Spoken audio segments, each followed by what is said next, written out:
karena kami lebih ramah daripada istri mereka di rumah. Dari jauh si orang yang mau datang itu, si laki-laki itu, bang singgah, aku kangen, udah lama nggak jumpa. Itu si perempuan. Ada satu buku ini ya, saya kasih bocoran. Kenapa mereka lebih memilih kami, itu judul bukunya. Yang menulis buku itu mantan PSK kelas kakap di Medan. Buku itu laris keras loh. Kenapa? Karena disitu ceritakan kenapa banyak laki-laki yang istrinya lebih cantik di rumah, istrinya lebih kaya raya, lebih beradab di rumah, dia milih jajan di luaran. Bukunya itu, kenapa mereka lebih memilih kami? Satu cuma jawaban yang paling mudah kita cerna, karena kami lebih ramah daripada istri mereka di rumah. Dari jauh si orang yang mau datang itu, si laki-laki itu, bang singgah, aku kangen, udah lama nggak jumpa. Itu si perempuan itu. Kita di rumah udah masuk ke dalam nggak disakapi, nggak usah nyambut di pintu. Mereka mau menerima, mau mempedulikan, mau menyambut. Kita bilang mereka kerja, yang lebih layak menyambut siapa? Kita atau mereka? Kita, kan ini suami kita. Karena kita tidak ada sambutan, kadang-kadang si bapak makan sendiri. Terakhir dia mau makan, sedang ada ibu PKK. Ibu PKK ini gitu. Ibu PKK terserah, aku lapar ini. Ada perlu makan sendiri di belakang. Terakhir masak Indomie si bapak. Kan bahaya itu. Nah, kalau dibiasakan kayak gitu, itulah yang buat suami sering jajan. Nah, dalam analogi tanda kutip, yang masa jajan mie depan rumah nggak boleh, Ustaz? Boleh. Jajan yang lainnya lagi gitu ya. Makanya jaga sendirilah suami itu. Karena nggak semua suami imannya kuat. Ya, nggak semua suami imannya kuat. Kalau dia kuat imannya, dia masih bisa ngehandle. Dia masih bisa mikir, kan dia capek, wajar lah. Tapi kan nggak semua suami bisa berpikir begitu. Apalagi setelah dia nggak bisa berpikir begitu, dompet tebal pula. Saldo di rekening nolnya banyak. Pulang ke rumah, makin suntuk sampai rumah. Terakhir dicari jalan lain keluaran. Main-main, udah dapat, selesai. Yang salah siapa? Kita bilang, kami kan punya alasan. Kalau beralasan kita bisa, dan semua orang bisa. Tapi sekali nanti dia balas alasan kita, apakah kita siap menerima? Tidak. Jadi sebelum dia juga memakai alasan, kita sendiri kalau bisa jangan beralasan. Cobalah mandi tepat waktu. Nah, nggak usah pakai minyak wangi gitu ya. Tapi sepala maaf ya bedaki sedikit. Kalau habis mandi kan walaupun nggak pakai minyak wangi itu. Nah, ya mandi jangan dipala-palain. Sempat dapat yang lain bahaya itu nanti. Oke, ada lagi satu lagi mungkin kalau mau nanya. Ustadz ngomong karena Ustadz laki-laki loh. Bunda kan bilang, kalau suami kami ngerti. Yang kita ngerti itu maaf ya, cuma yang ada di luar, kita nggak ngerti di dalam. Setianya seorang suami, istrinya masih hidup, dia punya pikiran di kepalanya. Kalau istriku mati nanti aku cari yang model begini. Makanya itu hati-hati. Ya, tapi tidak termasuk saya Bunda ya. Itu kalimat pengisbatan yang terakhir itu insya Allah. Nah, makanya itu hati-hati sebelum kejadian seperti itu. Coba tanguidro tuh kiban yang galak urung di rumah. Kalau bahasa kita, coba sedikit kita berias diri saat kita di rumah dengan suami. Satu. Yang kedua, tetap dekat dengan Allah. Minta Allah yang menjaga suami setelah kita berusaha menjaganya dengan penampilan kita yang baik. Minta Allah yang menjaga. Jangan sebelum dapat kasih cobaan, kita lupa sama Allah. Begitu udah mulai telat ngasih uang belanja, sebulan udah mulai sekali dikasih uang belanja, mulai baca Yasin. Yasin.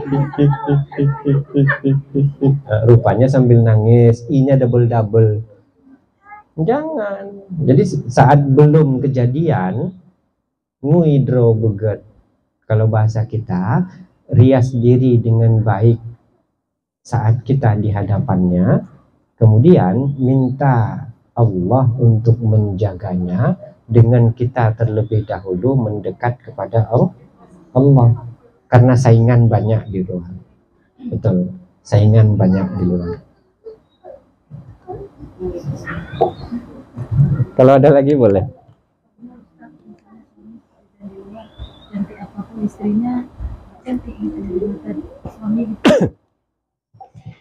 Kalau memang hobinya hobi jajan, itu kalau memang hobinya jajan, ya kita cuma tempat, kalau bahasa kami itu namanya terminal. Dia numpang singgah, numpang tidur, habis itu dia keluar. Makanya itu kita bilang saat kita menerima seorang laki-laki dulu, kita pikir-pikir dulu, dia mencintai kita karena apa? Karena fisik kita atau karena kepribadian kita? Kalau karena fisik kita, fisik ini nggak bisa kita pertahankan. Anak satu, anak dua, rusak fisik itu.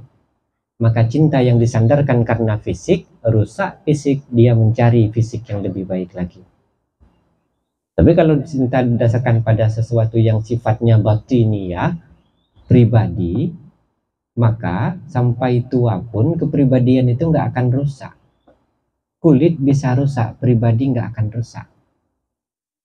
Jadi kalau dia mencintai kita, dia orangnya baik. Saat aku pergi kemana-mana dia bagus jaga aku. Saat aku di rumah dia bagus mengelola geperumun gedanyo kalau bahasa kita, bahasa Aceh. Maka dengan saat seperti itu dia akan teringat kemanapun. Nah, dari pertama kita ini bagi yang sudah menikah ya sudahlah gitu ya. Ini khusus peringatan bagi yang belum saja. Cari yang baik-baik.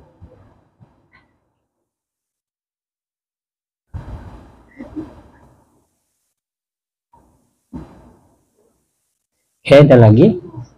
Dang truk wate azan. Bisa ditambah cobaan. Apa?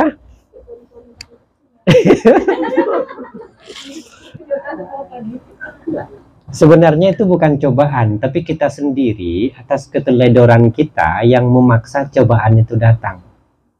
Karena kan dia nggak mungkin tanpa sebab sehelai daun itu jatuh ke bumi.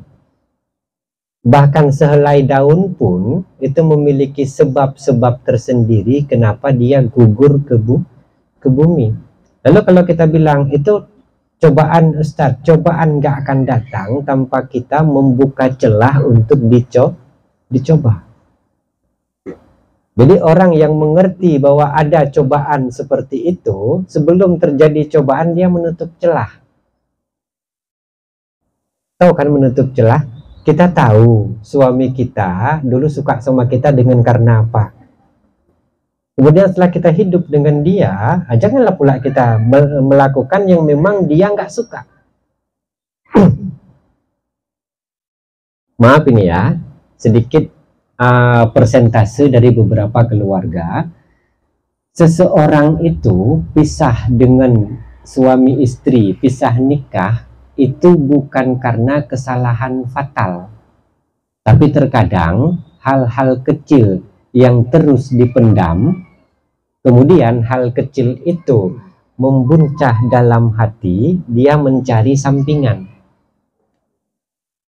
Kenapa seorang suami lebih suka di luar rumah?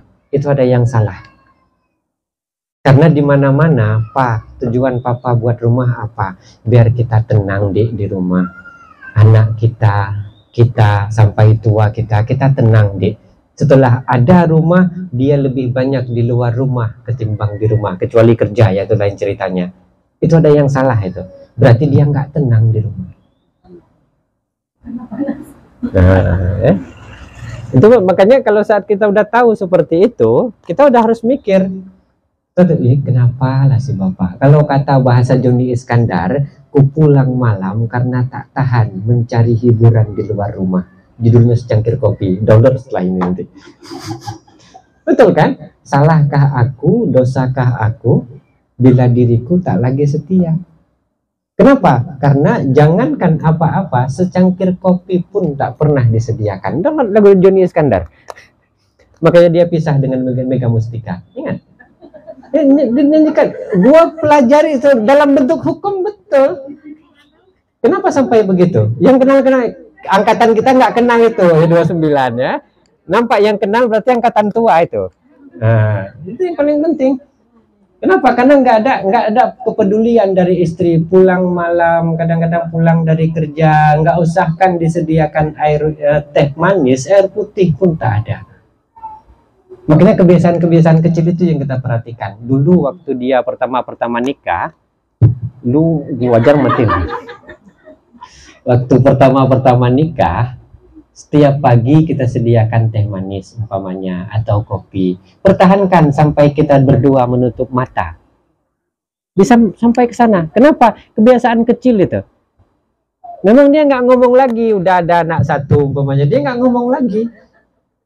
Begitu pas dia bangun tidur, tengoknya kopi nggak ada, tengoknya istri, oh sedang nyuci piring. Udah, dia terima. Semakin sering dia terima itu, hatinya ingin. Nah, itu yang tadi masalahnya. Begitu dia singgah ke warung kopi, dipanas-panasi. Hai, awak catruk kau kenal? Anak irmo. Oh, kawan inang. Udah mulai itu.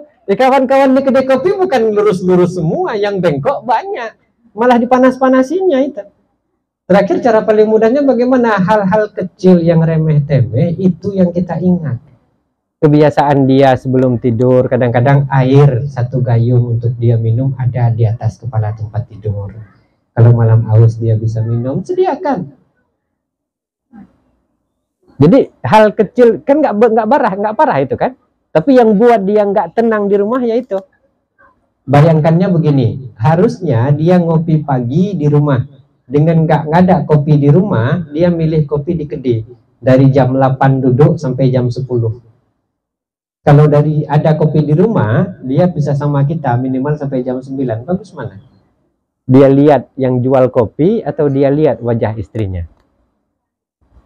Kenapa dia nggak duduk di rumah? Ya kopi yang harusnya aku minum pagi nggak kau buat. Ya aku nyari kopi di luar, tapi dia nggak bilang.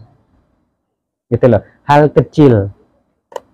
Makanya Ustadz sengaja itu, kalau di rumah, Ustadz kopi udah kering. Beli rentengan sampai 4-5 rentengan panjang gitu, gantung. Ustadz hindari, kalau dia nggak buat, umpamanya yang di rumah nggak buat, Ustadz panasi air sendiri, Ustadz buat. 1 kali, 2 kali Ustadz buat kayak gitu. Nah, kali ketiga kadang-kadang nanti Ustadz bilang, besok jam 10 buatkan Abi kopi. Itu aja. Kenapa? Jangan paksa Abi keluar saat Abi pengen di rumah. Tahu minuman kita kopi 4 kali sampai 5 kali sehari. Udah, kalau kita keluar maaf-maaf kan habis waktu kita di luar. Yang kita ingat pertama siapa sekarang? Si kecil. Jadi saat kita nggak ke kantor, sedang murajaah sampai jam 11, ngopinya di rumah. Saat kita ngopi di rumah, umpamanya dia sibuk, ingatkan, besok sempatkan. Bagi yang mau mengingatkan, tapi kan nggak semua laki-laki mau mengingatkan. Milih pigi dia. Apalagi anak-anak udah gede. Tengok, anak kopinya. Anak pun puga jino, kakak bek, njak aku dia mandang. Kalau langsung tanpa dia nanya, langsung udah ada, dia kan nggak sempat pergi. Jangan diketok dulu baru bersuara. Benarkah? Bek tasu bila baru sakit, bek. Sebelum diketok, kita langsung menyedia. Nah itu terakhir gue didik senior itu. Setelah keluarga kan lebih seniornya bunda sebenarnya. Oke, kita padai ya, udah azan. Billahi taufiq wal hidayah. Akhiru qouli hadza astaghfirullah li wa lakum wallahu a'lamu bissawab. Shadaqallahul adzim. Wassalamualaikum warahmatullahi wabarakatuh.